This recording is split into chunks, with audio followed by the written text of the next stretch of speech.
દિવાળીના દિવસે મહાલક્ષ્મીજી મંદિરમાં ₹1 લઈને ₹500 સુધીની ભારતીય ચલણી નોટ ઉપરાંત ડોલર અને પાઉન્ડની નોટથી શણગાર કરાયો।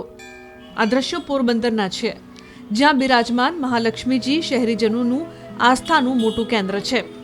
છેલ્લા 195 વર્ષથી અહીં દિવાળી નિમિત્તે મોટી સંખ્યામાં દર્શનાર્થીઓ ઉમટે છે। છેલ્લા કેટલાક વર્ષથી અહીં માતાજીને ચલણી નોટનો શણગાર કરાય છે। આ વર્ષે દિવાળીમાં માતાજીને ₹55 લાખની અલગ અલગ ચલણી નોટનો શણગાર કરાયો, જેના દર્શન કરીને ભક્તો ભાવ વિભોર થયા। મંદિરમાં દર્શનાર્થે આવતા તમામ દર્શનાર્થીઓને બ્રાહ્મણો દ્વારા કુમકુમ તિલક કર્યા બાદ જ મંદિરમાં પ્રવેશ આપવામાં આવ્યો હતો।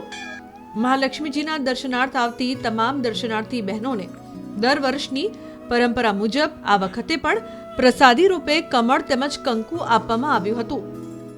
આ મહાલક્ષ્મી મંદિર છે એ અમારા જ્ઞાતિના કુળદેવી માનું મંદિર છે। જનરલી તો અમે દરરોજ દર્શન કરવા આવતા જ હોઈએ છીએ અને દર શુક્રવારે જે દીપમાળાના સ્પેશિયલ દર્શન થાય છે અને આ દિવાળી પર જે 3-4 દિવસના અલગ અલગ દર્શન થાય છે, એમાંય પણ ખાસ કરીને આ દિવાળીના દિવસે જે બધી આ ₹1થી માંડી અને જે મોટામાં મોટી નોટ ₹500 સુધીની જે અલગ અલગ ચલણી નોટો દર વખતે અલગ અલગ સ્ટેપ બાય સ્ટેપ વધારતા જ જઈએ છીએ।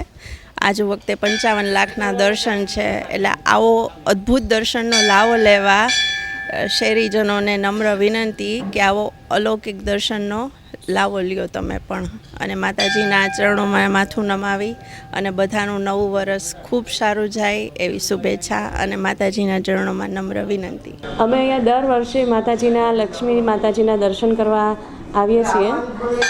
દર શુક્રવારે અને દર બેસતા વર્ષના દિવાળીના દીપમાળાના દર્શન થાય છે, તથા અહીંયા અલગ અલગ ચલણી નોટોનું સરસ મજાનું સુંદર ગોઠવણી કરી અને માતાજીના શૃંગાર કરવામાં આવે છે। અને આજના દિવસે ₹55 લાખના માતાજીના દર્શન છે, તેમજ અહીંયા કંકુની ડબ્બી તથા પ્રસાદી આપવામાં આવે છે।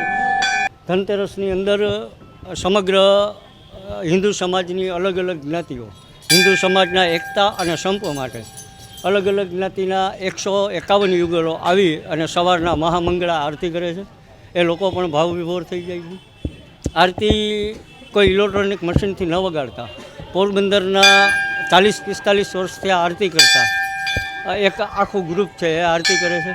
એમનો શંખનાદ એવો હોય છે કે એમના શંખનાદથી 100 મીટર જેટલા એરિયામાં એ શંખનાદ સંભળાય અને ભાવિકના રોમે રોમ ભક્તિમય થઈ જાય એવું સરસ મજાનું તેઓ સંગીત વગાડતા હોય છે। ધનતેરસની આરતી પછી દિવાળી ઉપર અમે કંકુ ડબ્બી 21,000 એ જે ભાવિક ભક્તોએ ભરી હોય છે એ 21,000 જેટલી કંકી ડબ્બીઓ સૌભાગ્યવતી બહેનોને પ્રસાદ તરીકે વિનામૂલ્યે વિતરણ કરીએ છીએ। એ ઉપરાંત આજે અંદાજિત ₹55 લાખની કરન્સી નોટના શણગારના દર્શન કર્યા છે। એ શણગારના દર્શનમાંથી લોકો ભાવ વિભોર થાય છે। એ ઉપરાંત પાયોનિયર ક્લબના પ્રમુખ શ્રી પ્રવીણભાઈ ખોરાવાના સહકારથી અને આર્થિક સહયોગથી આજુ વખતે સવારના 7 વાગ્યાથી રાતના 1 વાગ્યા સુધી બધાને ગરમા ગરમ બુંદીના પ્રસાદનું વિતરણ થશે। આ બધા ખર્ચની અંદર મહાલક્ષ્મી માતાજી છે એટલે એને ખર્ચની કોઈ ચિંતા કરવાની હોતી નથી, એટલે અમારા ભાગે કોઈ ચિંતા આવતી જ નથી। બધું શ્રી મહાલક્ષ્મી માતાજી વ્યવસ્થા કરી આપે છે એને પૂરું કરે છે। જે કાંઈ ખર્ચ થાય છે એ માતાજીને ગોલખની આવકમાંથી થાય છે। અમે ક્યાંય ફંડ ફાળો કરવા જતા નથી અને કોઈ ફંડ ફાળો અમારા નામે કરવા આવે તો અમારું ધ્યાન ખેંચવા વિનંતી।